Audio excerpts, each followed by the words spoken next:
Did the ancient Greeks invent digital communication? Well, not exactly, no.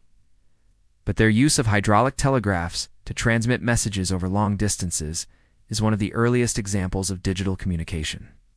Other methods like visual signaling, using light and mirrors, smoke signals, and even day runners who specialized in delivering messages at top speed across the ancient Greek world. These are all examples of early digital communication. Ancient Greeks would write messages on papyrus and roll them up, then send them off with a courier. But if the message was important, they would use cryptographic techniques to keep it safe from prying eyes. One way they did this was by reflecting sunlight with mirrors. This is thought to be how the ancient Greeks communicated over long distances. They would also use visual signals transmitted by lighted torches and flags, as well as water levels that could be efficiently transmitted over long distances. This allowed for quick communication of military strategies and warnings. But perhaps the most famous form of long-distance communication used by the ancient Greeks was the smoke signal.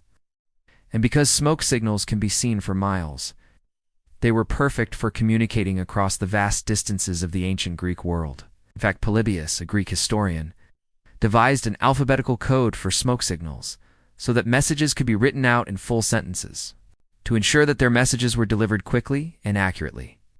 The ancient Greeks would employ the services of day runners, who were skilled at delivering messages at top speed across the ancient Greek world. One of the most famous of these couriers was Pheidippides, who was said to have run from Marathon to Athens to deliver a message warning of an impending attack. And he did it in just 2 days. That's why we have the marathon today. In addition to using couriers, the ancient Greeks would also use simple substitution ciphers to encrypt their messages. This meant that each letter of the alphabet was replaced with a symbol or a number, making it much harder for anyone other than the intended recipient to decipher the message. They would also use transposition techniques to further obscure the content of their messages,